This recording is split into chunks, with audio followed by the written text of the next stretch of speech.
The A-line gets a lifeline, and RTD gets real with us about when Arvada is really going to get its long-awaited G-line. Our pollster cooks up a fresh look at where the presidential race stands in Colorado, plus some of the first numbers we've seen on which ballot questions are likely to pass. Newt Gingrich and I chat about how Donald Trump and Bill Clinton are kind of similar.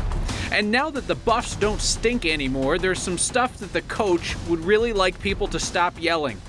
All that is next.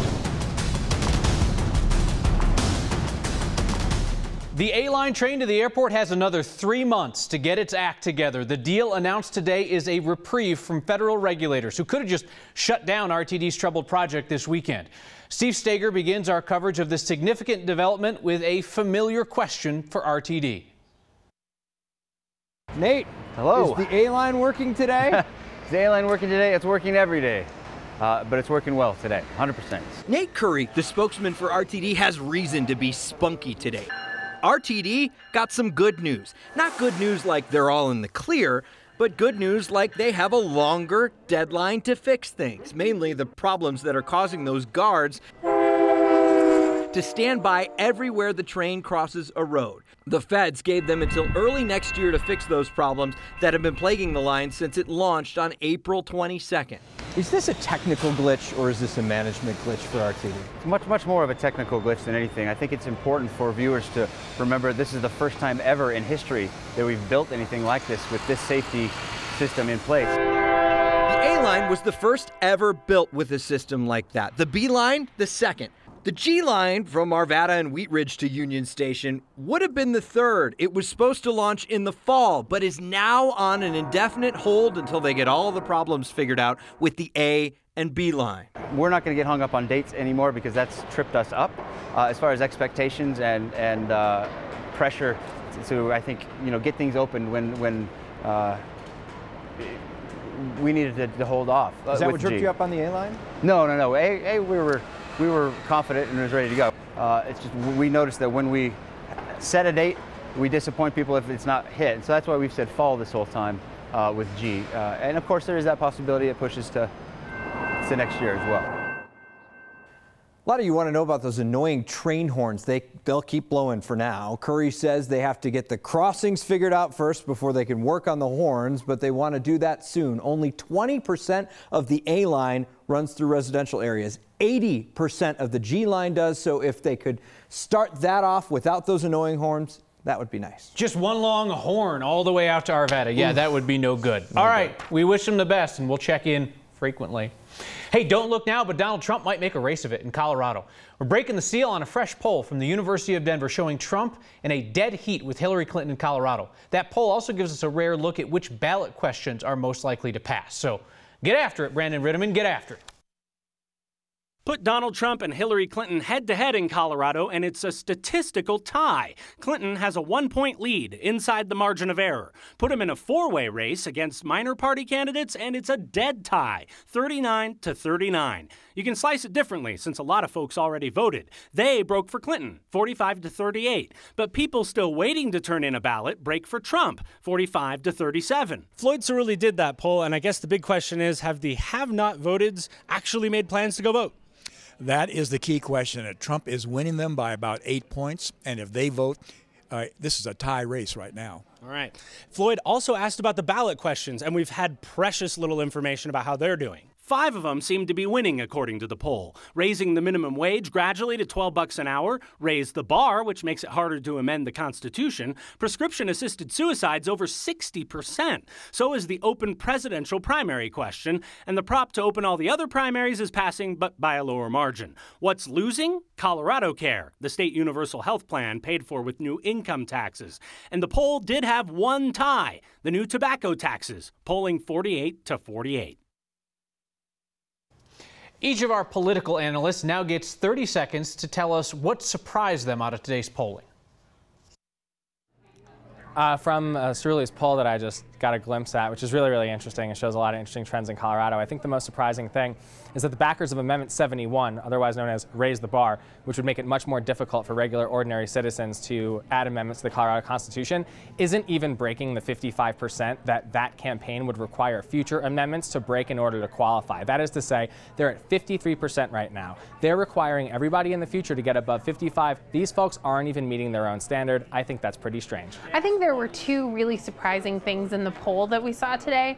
Number one was the question of the medical aid in dying. I thought that was going to be a lot closer, considering the fact that the Catholic Church is giving out yard signs and spending a lot of money and talking about it during church services, and that's showing that it's 62 in favor.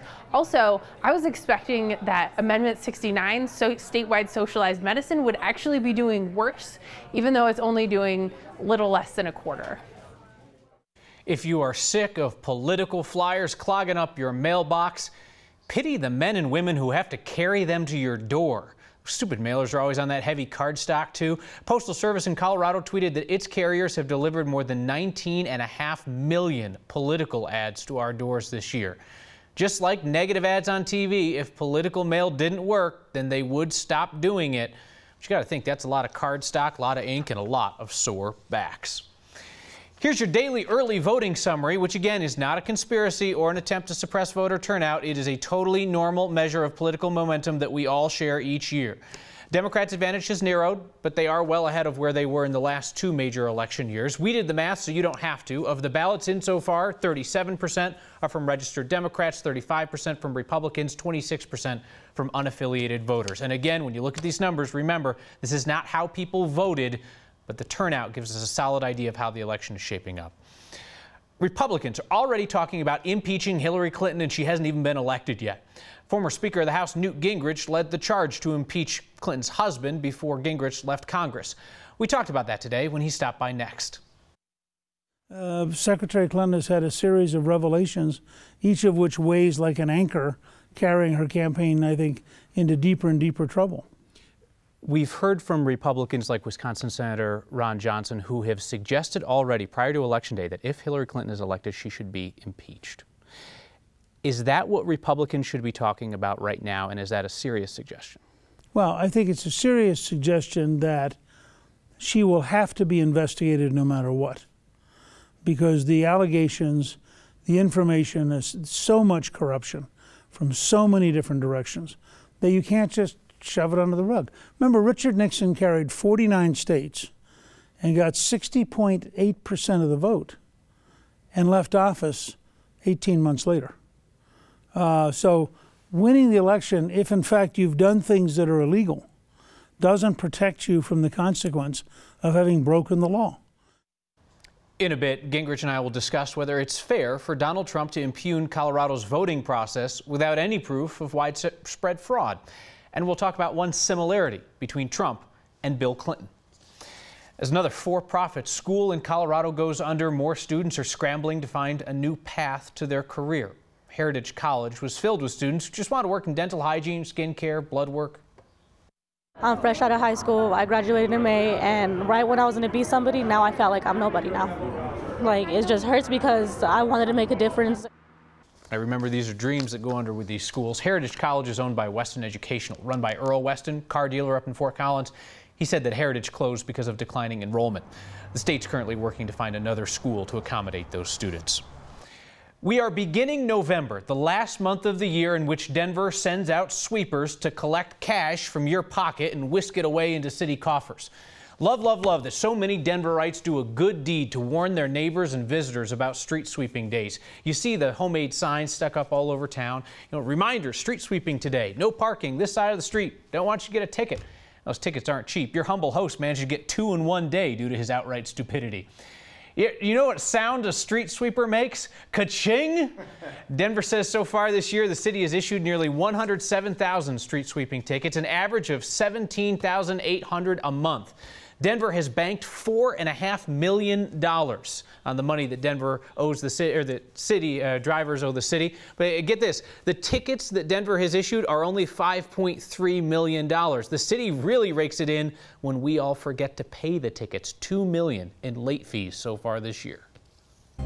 We're talking sports next, not stats and highlights. No, more like an NFL player's radical frugality, the psychology of what fans shout at CU players, and whether the Broncos' latest decision suggests confidence or complacency. Then we examine the animal world, an extremely adventurous cat and an unabashedly contrarian newt. And it suggests he doesn't have a clear path to 270. No, I think just the opposite.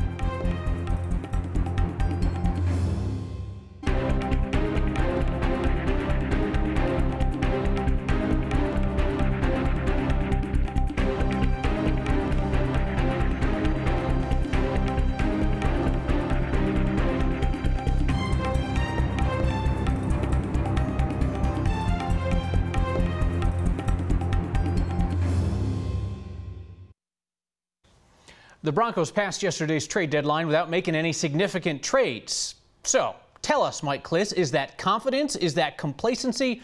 Might it be a combination?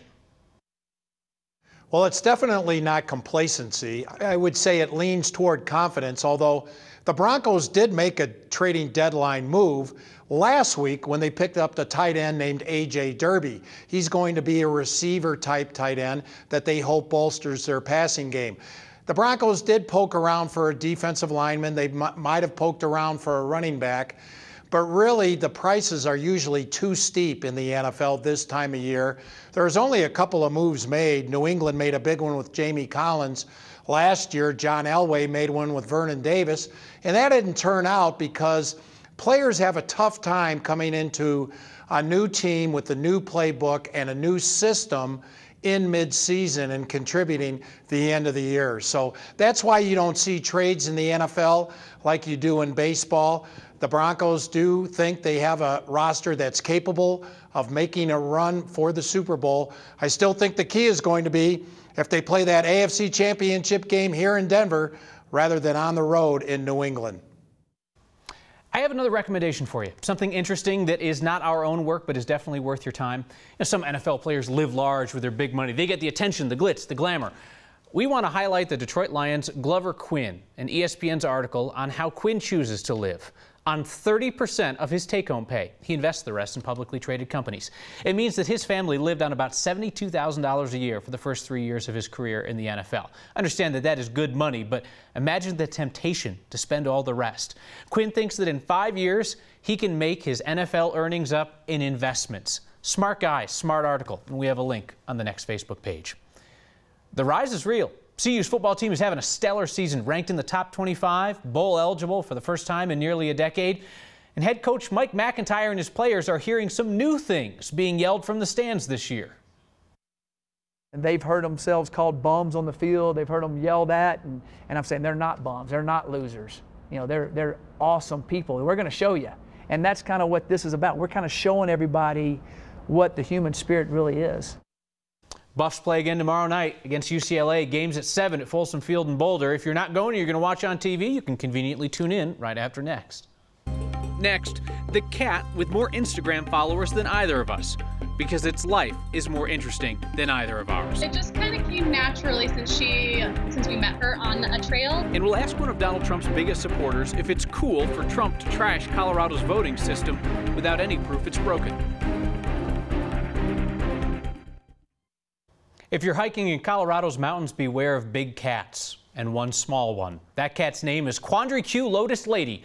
Q has more Instagram followers than both of us combined. More than 13,000 people follow Q on her adventures. When Graham Shuey proposed to his wife Erin on a hike near Quandary Peak, he gave her a kitten as a gift. And Q has been along for the hike ever since.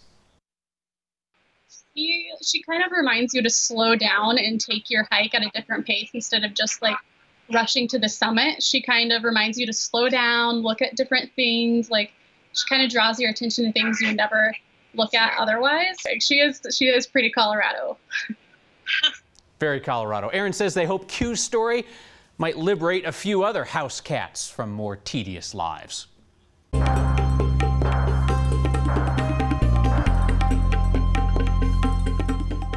That's as Colorado as it gets, right up there with the water skiing squirrel. I'm meteorologist Kathy Sabin. A beautiful fall evening in Denver. Just enough moisture for a few sprinkles on the windshield this morning. Did you see it?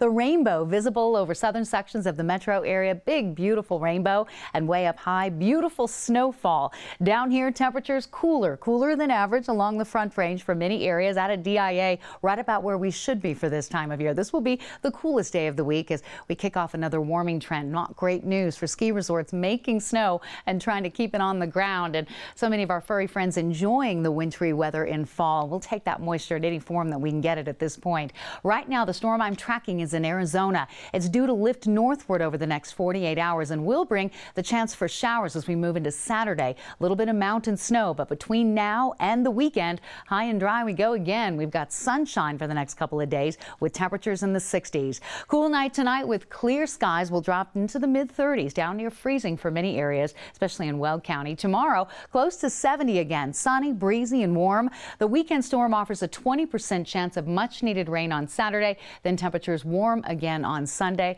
No sign of Denver's first official snowfall, but plenty of beauty to be found up and down the Front Range and way up high. Donald Trump is all over the map this week. That's not a criticism. It's just a geographical observation. He's in New Mexico, Michigan, Minnesota, all reliably blue states where he's been trailing. That's where we started our conversation with former Speaker of the House Newt Gingrich, who's in town campaigning for Trump. States where he's trailing, that suggests he doesn't have a clear path to 270. No, I think just the opposite. It suggests that as the polling shifts, he's up 6 points on the LA Times poll this morning. That's always been a good poll for him. Yes, and but it also was a very accurate poll in 2012. These idea of blue states and red states and so forth are very dependent on the next election, because if they start changing, then they go from blue to whatever. His momentum is certainly undeniable, but there's the fact that more and more states have more and more early voting. Donald Trump came to Colorado and he questioned the integrity of our mail-in ballot system. No proof, just this allegation that it's crooked. Is that fair? It's not fair, but it's a genuine worry across the whole country. The notion of ballot integrity is not a small thing. And in very close elections, it can make a big difference. I want to play you a clip of something that you said the last time you were here. You were side by side with Howard Dean. You were talking to our Brandon Rittiman, and you said this about Donald Trump. I think he has the biggest upside and the biggest downside of any candidate I've ever seen. If everything works right, he will be an amazing historic figure. If everything works wrong, he'll be worse than Goldwater. So I'm curious, where did Donald Trump turn out? Amazing historic figure or worse than Goldwater? Well, I think he's moving towards amazing historic figure. He's certainly already going to do dramatically better than Goldwater did. And the question now is whether or not he can win and whether he can win decisively. I've heard people suggest that if you take Bill Clinton, you can't separate what people didn't like about him from what they did like about him, that often those things were intertwined and overlapped. Is the same thing true of Donald Trump for all the Republicans who wish that he was a more polished candidate or didn't say such inflammatory things? Could those things really be separated out from who he is, or is it all just one package deal? I think it's a package, and I think that he's gotten better. I mean, he's the only amateur we've ever seen who came out of nowhere, beat 16 other candidates, got to be the nominee, and is now, has a very real chance to win. That is an extraordinary growth curve over a 2-year period. And he's going to make mistakes. He's going to do things that a more seasoned candidate wouldn't do. But on the other hand, he has tapped into and responded to an American desire for change that turned out to be dramatically stronger than anybody expected. Former Speaker of the House Newt Gingrich, thank you for your time. Good to be with you. Thanks for coming by. You can see the full interview right now on YouTube, where you'll also find our interview yesterday with Tom Perez, the U.S. Labor Secretary, who joined us in his personal capacity to make the case for Hillary Clinton. We're back with feedback from 2 viewers convinced I'm a political hack. They just can't decide on which side.